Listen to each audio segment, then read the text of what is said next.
What's going on, guys? It is your boy Junior coming back at you with another video. Today we're going to be in an F150. This is a 2020 right here.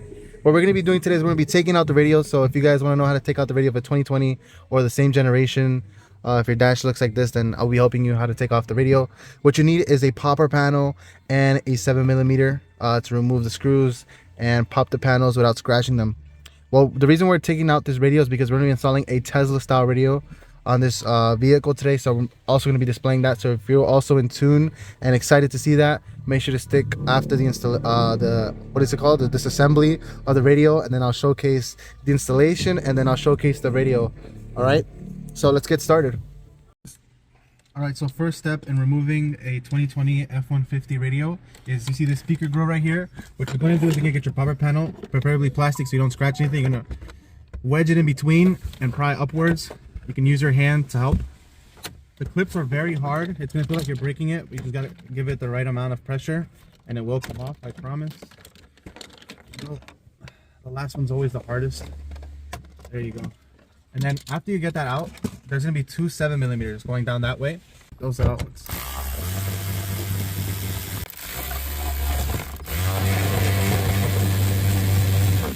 Alright, so after you get those two 7mm out, what you're going to do, again, your popper panel is going to be loose now. You're going to pry all of it along.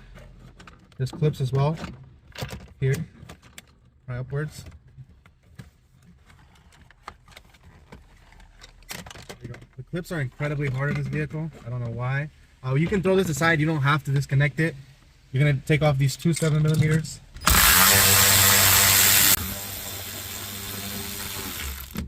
Also, don't lose your screws. I preferably put them in the cup holder because you're going to need them to put it back.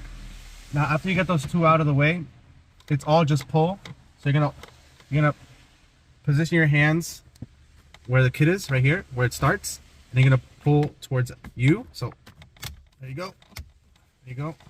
And then after you get that part, the top part out of the way, you're going to use your popper panel. Use your hand to help, but what you're gonna do is you're gonna start wedging in between. There you go. Helping the popper panel. There you go. And eventually it will come off. There you go.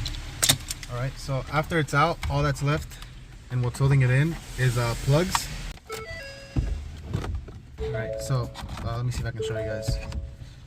So these are the plugs we're dealing with right here. So what you're going to do is they're all tabs. So I'll show you. I'm gonna take one out and just show you how the way it works.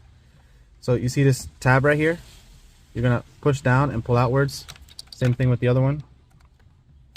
There you go, comes out. And then this one, there's a tab down here. What you're gonna do is you're gonna press down on it and pull outwards. The clips are incredibly hard on this vehicle, but it will come out. And then this one, same thing. There's going to be a tab on the bottom part. You're gonna push down and pull outwards. Left and right helps loosen it up. Let's see if I can hold it. There you go. And you got the kit out of the way. Now the radio itself is held in with 7mm as well. Everything is held in with 7mm in this vehicle. There's 3 on each side. 1, 2, 3. 1, 2, 3. So we're gonna loosen those up.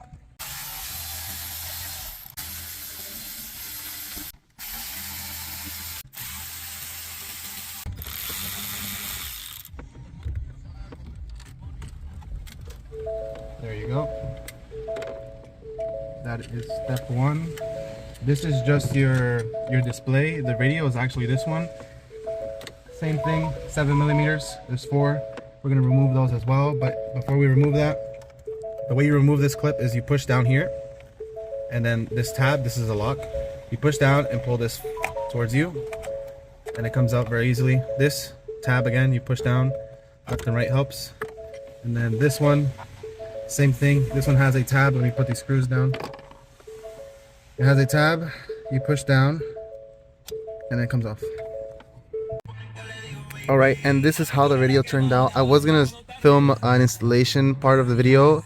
My phone died, so unfortunately I can't show you guys that. So we're just gonna go ahead and skip into the showcase. Hopefully I get another F150 in the shop, and then I can show you guys how to install it.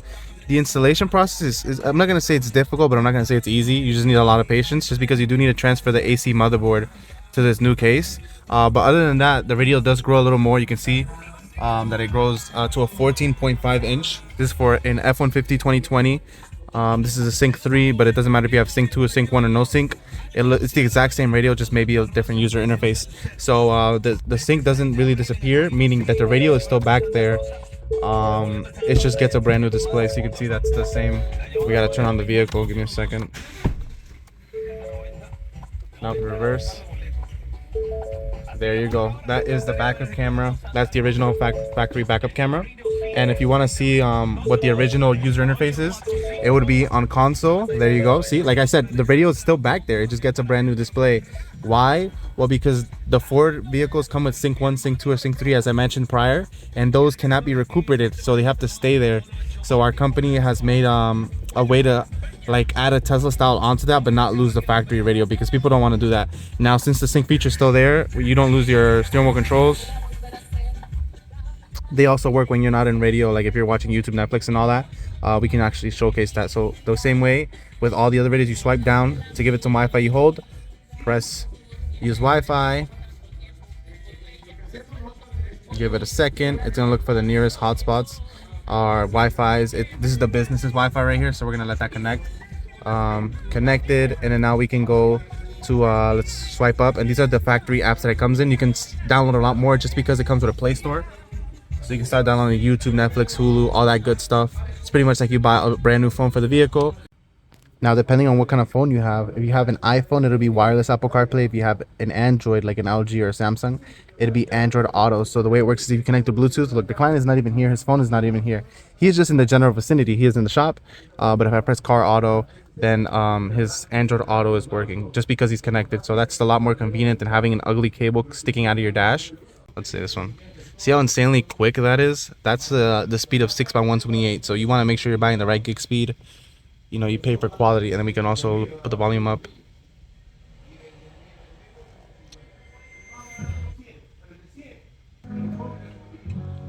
You can press on a new video. Insanely quick. Hero. Would you save my soul? So you see how quick that is? There you go. If I touched your lips. So that is what you can do with this radio. That's a little showcase of what you can do to it. Of course, oh yeah, your climate control doesn't really change. It's still the same thing. You can see that the AC is working. Give it a second. There you go. That's still working perfectly fine. And then your controls, that's still original. That's still factory. That's why I said you have to transfer the motherboard. But yeah, that's for a 2020 F150.